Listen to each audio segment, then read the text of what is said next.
Good afternoon. Hi, everyone, and welcome to today's webinar focusing on Major Lindsey and Africa's 2024 in-house council compensation survey. Today's webinar is going to focus on our 2024 compensation findings from a regional view of the Southeast and the Mid-Atlantic states. And I'm thrilled to be joined by my colleagues, Casey Feldman and Stephen Henry.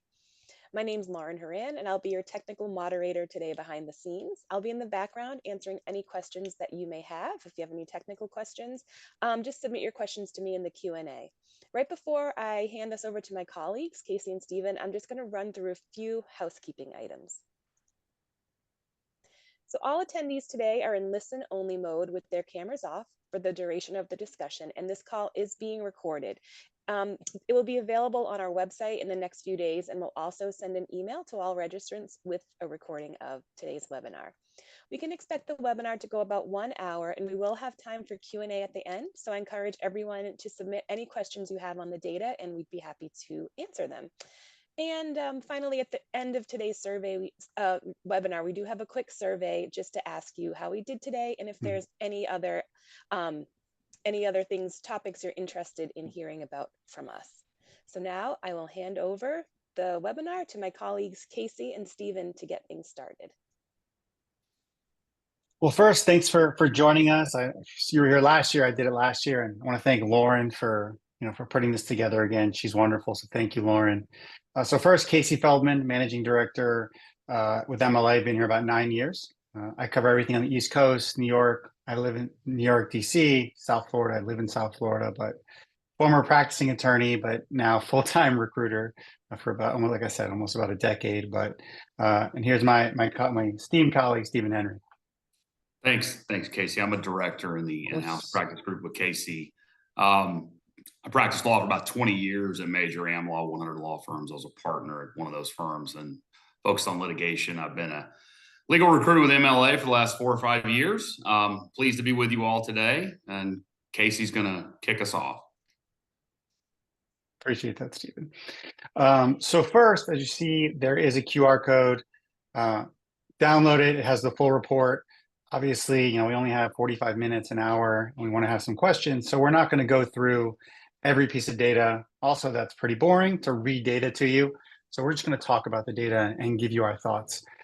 Also, before we dive in, I think it makes sense to talk about our 2022 survey. We do this about every 2 years. And our 2022 survey, just to give you context, was done in what we like to call the hottest and most competitive hiring market we've ever seen. The results of 2022 show that there were many factors, COVID and non-COVID, that came together to create a surge in demand for in-house talent. We saw it at law firm too, but in-house was really impacted.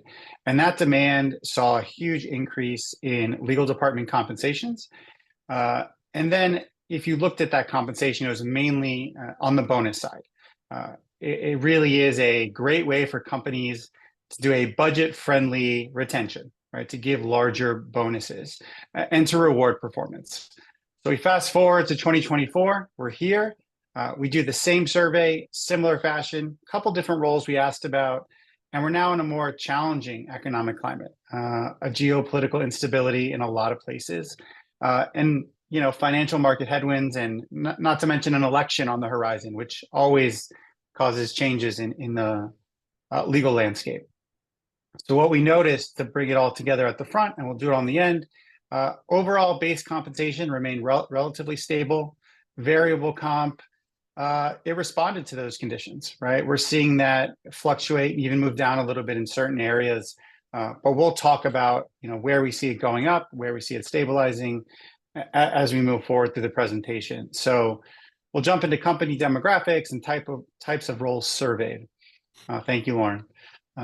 In terms of demographics, you can see it. Most of our respondents came from publicly traded organizations, not surprisingly, with revenues between, we'll call it 1 and 4.9 billion. And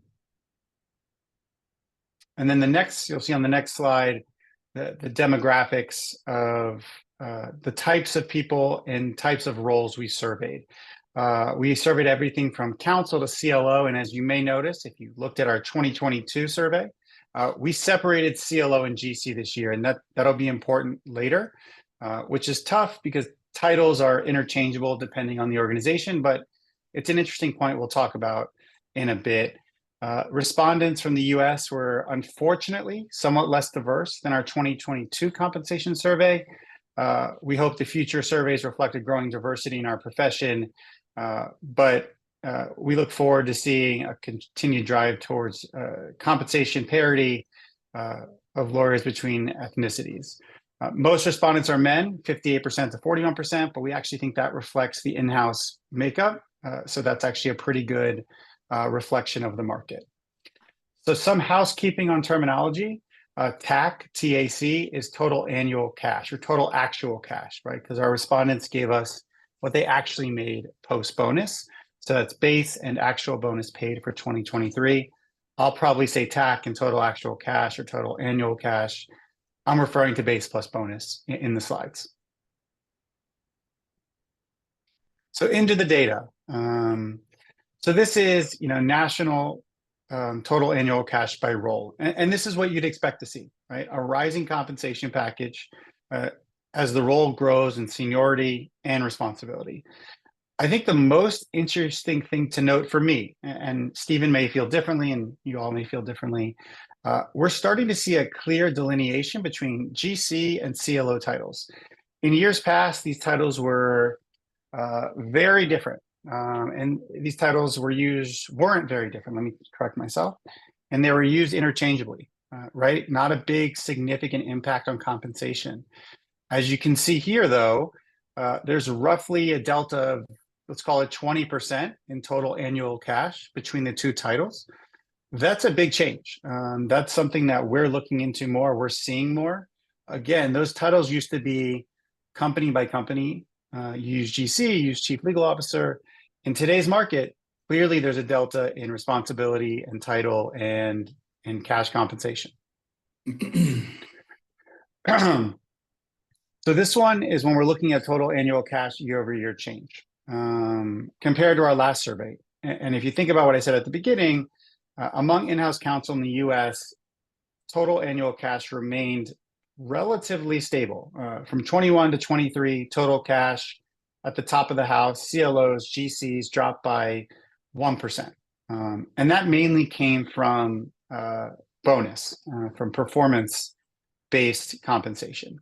Regional and country GCs within the US, as well as DGCs and AGCs, they saw a modest increase by 4%, perhaps signaling the importance of these roles as the next generation of legal leaders happen for succession purposes, right? You want to make sure that the people who are your succession planning, they're happy, right? Because you need them there for when your GCs retire and eventually leave organizations. Senior counsel, assistant GCs, relatively no movement at all. And again, given the economic landscape, it makes sense to see legal departments make conservative decisions around compensation. So let's take a closer look at GC and CLO total cash from our last survey to this survey. So here we're looking at base and bonuses for both roles. The drop of CLO GCs was driven almost entirely by bonuses, right? That is very focused on performance, right? That's what we see. And while base pay increased by 4% over the 2 years for CLOs and GCs, the actual bonus for 23 dropped by roughly 10% since 2021. And just to go back what I mentioned, in the height of the pandemic, in-house demand was so high that companies were paying very high bonuses to keep talent happy and keep talent at their companies. So we saw those bonuses rise dramatically. And now we're seeing a leveling. They came back to reality in a lot of ways. So challenging times, it's the variable comp that gets impacted. In excessive growth times, again, it's that variable comp that rises. Base stays roughly the same. Regardless, we're continuing to see compensation offers remain extremely competitive for GC positions. We expect that trend to continue, especially given the overall expansion of the GC CLO role responsibility spectrum, right? I think in today's market, you're not hiring a GC just to do documents. You're not hiring a GC just to make legal decisions. you're hiring a GC to sit at the table and make business calls with a legal lens. I think that's a big difference we've seen over time. I also think that it's worth noting that headwinds have caused legal departments to rely on non-cash incentives, flexible scheduling, work from home opportunities. Not Amazon apparently, but other companies are doing that to attract and retain their top talent. And I think it's worth noting when there's a lot of back to office talk and some people have moved or aren't set up for that anymore, we start to get calls about people looking to leave. I wouldn't be shocked if we start to hear from people from Amazon's legal department. Not that that's going to happen, just wouldn't shock me. Bottom line, slight decline in total annual cash comp for GCs compared to our last survey. Base comps went up and targets still remain higher for 2024. So that was national. We're going to jump in a little bit to Southeast and Mid-Atlantic data, at least I am. And then Steven's going to get even deeper into it. But if you look at this slide, I think the interesting thing to take away is pay in leadership roles is in line with or slightly above the national average. If you look down the chain, middle level and juniors, associates, assistant, deputies, total annual cash is lower than the national average in the Southeast and Mid-Atlantic, with the exception of assistant general counsel. I wish I could give you a brilliant answer of why this is happening. I got nothing. Nothing jumped out at us from the data. I wish I could tell you differently, but that happens sometimes. But what we do notice, top of house, Southeast, Mid-Atlantic, it's very much in line with the rest of the country. And that tells us no matter where you sit, South Florida, DC, Atlanta, Mid-Atlantic, however you define it, leadership matters, right? You're going to pay leaders no matter where you sit because that's what drives a legal function. I've said a lot. I'm going to hand it over to Steven to dive deeper to Southeast and Mid-Atlantic data. Thank you, Casey. And thanks everybody for coming. Good afternoon. I think what we see here is Southeast and Mid-Atlantic CLO and GC year over year comp change. And so again, counter ever so slightly to the national trend, we see year over year growth in all pay components for legal team leadership comp for 2023 versus 2021 data, which was in our 2022 report there in the Southeast and the Mid-Atlantic. I kind of got a little bit curious because if the Southeast and the Mid-Atlantic were slightly higher than the national average, I kind of wondered what areas of the country might drive down the bonus number. And so if it's not the Southeast and the Mid-Atlantic. And so you saw Southeast and Mid-Atlantic, as you can see, the bonus numbers are slightly higher than average. In the areas of the country that actually went down on a percentage basis or drove it down a little bit on the percentage basis were the Northeastern United States and the Midwest. The Northeast was only up 2%, so it was up a smaller percentage. And the Midwest was actually down 16%. And that's what we think drove those national numbers a little bit as compared to the Southeastern numbers. On the next slide, we look at CLO versus GC comparison compensation. Obviously, this is the first year, as Casey mentioned, that we've broken out the chief legal officer versus the general counsel role. And of course, as he expounded upon previously, those are very different jobs, the CLO job having a lot more responsibility, typically speaking, than a GC position. So when we break them into these individual roles, we see how CLO compensation, contrasts with GC compensation, with CLOs earning, again, significantly more, as is the national trend in base and bonus. CLO TAC was actually 23% higher than GC's total actual compensation TAC on the national level. In the Mid-Atlantic, it was 28% higher and 29% higher in the Southeast. So the Mid-Atlantic and the Southeast are right along the national trend as it relates to GC and CLO comparison compensation. On our next slide, we look at DGC and AGC, so Assistant General Counsel year over year compensation changes. And so nationally, unlike the CLO and GC kind of category, DGC and AGC comp, so average base pay plus bonus, so the total actual compensation increased, albeit slightly or marginally, 6% base, 4% bonus increases from 2021 to 2023. So relatively minor. In the Southeast and the Mid-Atlantic, there were, however, even stronger gains. The Southeast saw an 11% increase in total actual compensation, and there was a 17% increase in total actual compensation in the Mid-Atlantic. So again, it's reflective of the trend that Casey mentioned, where you've got succession planning going on. You got to take care of those folks. So the firms and the companies in the Southeastern United States are doing the same as their national comparators. On our next slide, we look at DGC versus AGC compensation. And so this is interesting. I think the takeaways here are that despite, different companies have different naming conventions for what's the second in command behind the general counsel in the office of general counsel. And it looks like deputy general counsel sort of winning the day there, as DGCs are doing a good bit better than the combined of both of those numbers. Combined DGC and AGC number indicates total actual compensation was 30% higher for deputy general counsels than for assistant general counsels nationally, and 13% over the combined average total actual compensation. Obviously here, as you can see from the chart, the bonus structure, that's a major differentiator here on a percentage basis. The trend is mirrored in the Southeast and the Mid-Atlantic, as you can see from the chart. So nothing too shocking there. Our next slide is an interesting one. I give you a minute to look at it to try to just comprehend what it means. It's pay balance by role. And the darker numbers, the black at the bottom, that's base pay. The blue numbers at the top are bonus dollar amounts, and that's broken out from CLO all the way down to counsel, as you can see going left to right on the chart. So we keep saying how bonuses have impacted a lot of this data. Bonuses or variable compensation now represents over 40% of GC or CLO's annual compensation here in the United States. That figure is pretty well in line with other members of the C-suite, whose variable compensation is typically tied to company performance.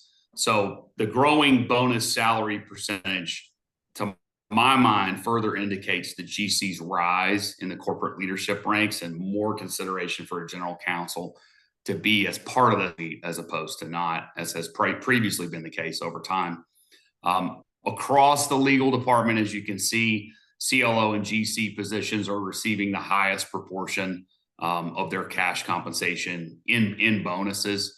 Other senior legal roles saw large bonus percentages as well, as you can see from the chart. The regional GCs, the deputy GCs, and so on and so forth, they're seeing bonuses make up 30-40% of their total actual compensation. Obviously, you see down there at the end, the counsel and the senior counsel, the numbers are quite a bit lower for the bonus numbers. That's typically under about 25% for those lower level members of a GC's office. Bonuses can be a lower risk compensation model, obviously, for a company in terms of salary, as it's tied to performance. However, giving the individual, that gives the individual a quantifiable personal stake in how they're compensated over time. But you see those numbers are a lot smaller the lower the total compensation is. From our vantage point, the data is accurate here. If you ask us what we're seeing, we'll tell you generally, depending on the nature of the company size, that GC and CLO bonuses are 50% of their compensation at times. Public company GCs are even higher, 60-75% is not out of the ordinary. Obviously, maybe not obviously to you all, but in our view, the larger the company, the larger the overall compensation package, the larger the bonus. DGC bonus is usually 35-50%. AGC's low, a little bit lower. Counsel, we're seeing a little lower than that. One thing we do here in the market is, obviously bonuses are not guaranteed. And sometimes those folks who are earlier in their career will tell us that a higher base salary is more attractive to them as opposed to an opportunity to earn a bonus. We also see lawyers who are assuming a new role kind of mid-year ask for a guaranteed part of a bonus payout for their first year. We also see many lawyers changing roles, embracing their performance, embracing company performance, and being tied to that as an ultimate payout, especially for those who are very mission driven in their work. Flip to the next slide, please, Warren. So here we're going to talk about the U.S. United States CLO and GC averages, total actual compensation by company revenue. And so I think what you see here is in the U.S. average total actual compensation for the CLOs and GC ranges from about $370,000 for companies that are on the smaller end, so $100 million in total annual revenue, to more than $1 million for companies that are more than $10 billion in revenue. Comp levels are stronger, obviously, at larger companies than they are at smaller companies. You see the economic performance. You see the percentage change in compensation. If you look at the smaller companies, the under 100 million in revenue and the 100 to $1 billion in revenue, you see there's a negative 22% comp change. And the under 100, there's a negative 14% comp change in the 100 million to $1 billion range. We think that's probably reflective of economic conditions, and perhaps company performance is struggling. A lot of these bonuses are not only related to individual performance, but also company performance, and that could explain that to some degree.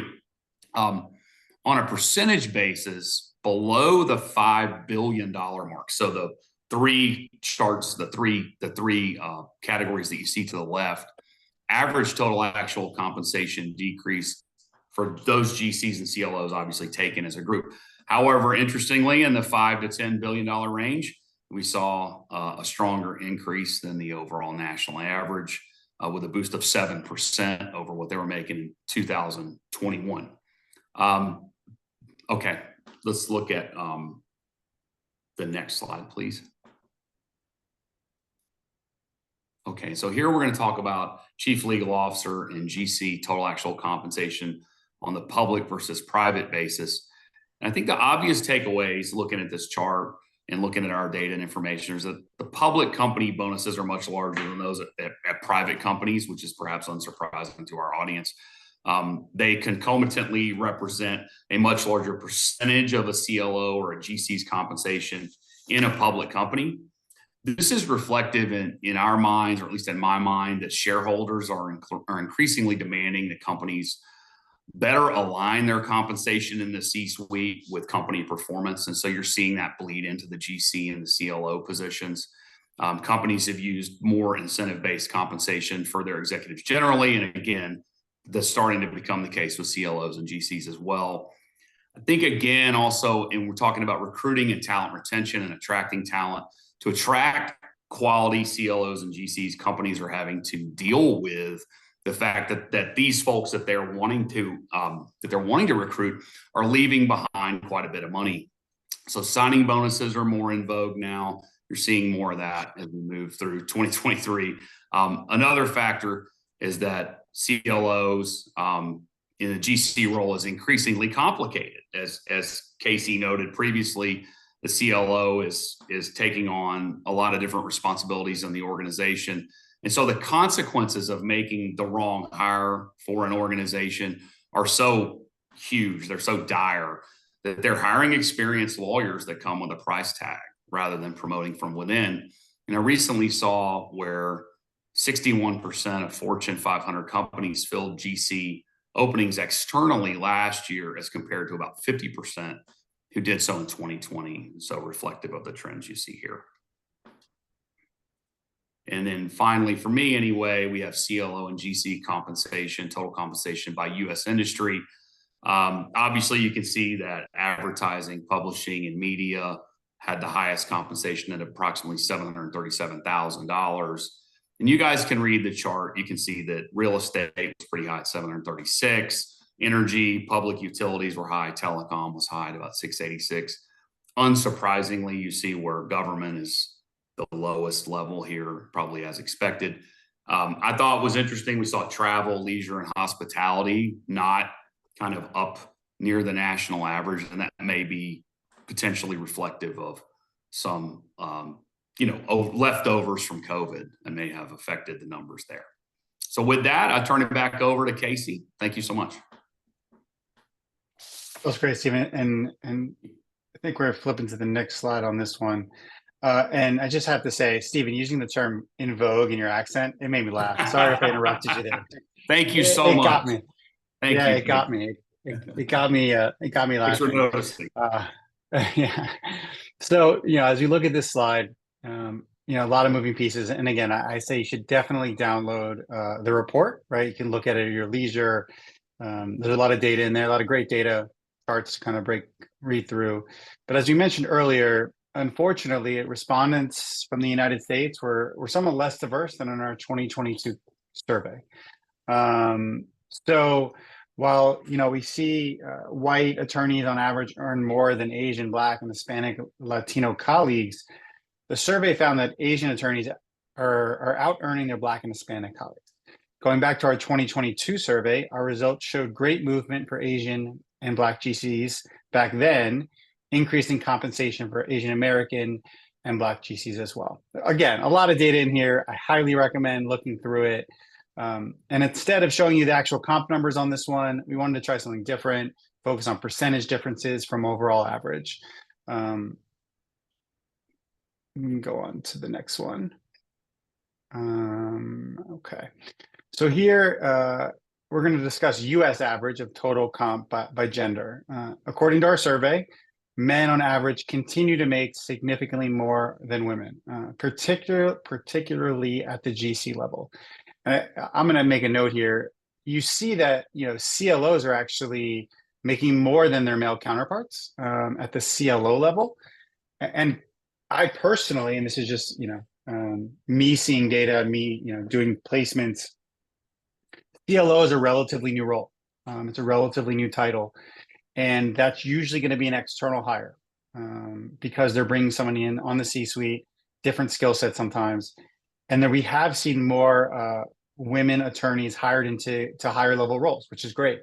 And it's possible that CLO hiring attributes to this higher percentage for women in this role and compensation. That's just me talking. That's me seeing it. I didn't see that in the data per se, but that's kind of where I see that in my experience doing recruiting. We of course want to see more parity across the board. It's positive to see somewhat higher total comp numbers in the CLO roles and in the regional general counsel roles. The regional roles actually has stayed very consistent across since 2022, which is great to see. And then we generally continue to see women being underpaid compared to men. I mean, it's obvious across the board, right? Whether it's institutional or somehow related to how women negotiate their compensation, and there is a ton of studies out there how women unfortunately have been led to negotiate differently, and that's changing, which is for the positive. Our hope is that we continue to see the trend in reverse, right? Disparity becoming smaller and eventually evaporating. That's the goal. We expect wage transparency laws across states to help with that pay equity gap and move us in the right direction. So we can move on to the next slide, 22, 23. And then the National Legal Department total annual comp. It's what you see here is what we see before, right? It's a very stabilization over since 2020, 2019, 2021, 2023, right? We saw a big jump and now it's pretty much stabilizing across. And that's what we expect to see, right? There was a high rise, in 19 and 20 and 21, but now we're seeing it somewhat stabilize across the board. And then our last slide is this one, and it's really about downloading the survey, getting us to our question portion, because that's more interesting rather than me and Stephen talking at you. So if there's any questions, please put them in the chat. Lauren will put them out, and we'll answer them for you as best we can. And it's our opinion, so. And thank you so much, Casey and Stephen. It's really helpful to have your insights and really valuable to have your insights supporting all of this data. So you did a really good job of kind of making the data come to life and sharing your experiences and what you're seeing in the market and in your region. So I just wanted to put up Casey and Stephen's contact information. If you have any questions, please feel free to reach out to us, and we will do our best to answer them. Questions about the survey, the data, and then we did have a couple questions come in, and one of them was asking about any major surprises that you saw from this year's survey. Anything that kind of stuck out to you as like, that's interesting, or not what you were expecting? Well, I was honestly surprised to see the national trend of compensation going down, for lawyers since the last survey, because what I personally see is, I think compensation seems to be going up, but I'm obviously wrong, or my personal experience is indicated, differently than the data. I was also surprised to see female GCs make 26% less nationally than male GCs. And I think Casey makes a fine point about the CLO role, in that it's a potentially newer role. And so you'll see, I think, more pay equity as those older GC roles turn over time. That's my personal opinion. I was a little bit surprised to see that number. Yeah, and the surprise I saw was that real delta we're starting to see between GCs and CLOs. Again, years past, people would ask me, is there a real difference? And our data said no. It was just based on company. Some people just use CLO to either promote a GC, or that was just the title they went with instead of using GC. We can see now clearly there's a difference in role, and that guidance will change for us. Thank you. We did have another question asking if you guys could speak to the state of the market now. It feels like hiring is picking up. Does that track with your experience? Casey, go ahead. Yeah, I mean, traditionally, summer's slow. For us, I mean, I've been here almost 9-10 years now. Summer's always slow, and that's hiring managers are out. People aren't really focused on bringing new people in. And I also think we're seeing a pickup because we have GCs in this room, I can see names. They are looking 2025 budget already. It's already, halfway through September. You got to start thinking about that. So they're starting to do searches and start searches now for starts in January. So yes, that's a long way of saying market's definitely picking up. I mean, is it where we want it to be? Never. We always want more hiring, but it's much better than it was, early this quarter, and even same time year over year last year. I would respond. This is not my wisdom, but I've handed it out a few times. I've heard it from some others at Lindsey Africa, and that is that this is the first quote unquote potentially normal market we've had since 2019. Because we had COVID in 2020, and obviously all the after effects there of a very slow market, then a very super hot market, as Casey previously described, and then last year being much slower. So perhaps this year is a return to normalcy. Great. And people are always wondering about equity. I know that didn't play, we focused primarily on cash compensation in this discussion, but can you just touch on how equity plays into a package for a public company, CLO or GC? Yeah, so that's a tough one. It's so I mean, we took the data, we got the data. It's so dependent on organization. Equity is going to depend on size of organization, what their equity looks like at a point in time, how much you get, and then also what type. Is it RSUs, or is it, is there a cliff on it? So there's a lot of variables in equity that make it tough for us to really give a sense. We talk about equity when we do searches role by role, whether it be public or private equity, because it's just such a different organization to organization as they treat delta. I mean, as they treat equity. The one thing I will say is, as your equity rises, your total cash probably comes down a little bit. So when you're looking at roles, if it's not a public company and it's startup or venture backed, you might be disappointed in the cash piece because they're really relying on you buying in and being fully focused on the equity portion of the role. Yeah, I would echo Casey's final point there. Do a good bit of venture backed work in those GC roles. The comps typically, I mean, it's obviously lower than public company, but it's typically a little bit lower. The bonus percentage is typically pretty good. And then there's the bet, right? That in 2 or 3 years, another private equity firm will buy out the company, or the company go public, something like that. So you're sort of betting on the organizational performance as a component of your own compensation. And so the equity plays a very large percentage component in comp in those scenarios. Thank you. I'm just going to flip back finally to our QR code again. If you liked and were interested in what we were talking about today, as Casey and Stephen mentioned, you can dig a lot deeper into the data by looking at the full survey. And that concludes. We have no other questions. So I just, again, wanted to thank my colleagues, Casey and Stephen, for their expertise and insights. And I wanted to thank you all for joining us today. Look out in your emails over the next few days. We will be sending a recording of the webinar so you can review it, share with your colleagues. And then again, please reach out if you have any questions. Thank you so much. Thank you all for coming. We appreciate it. Thank you, Lauren. Bye. Thank you.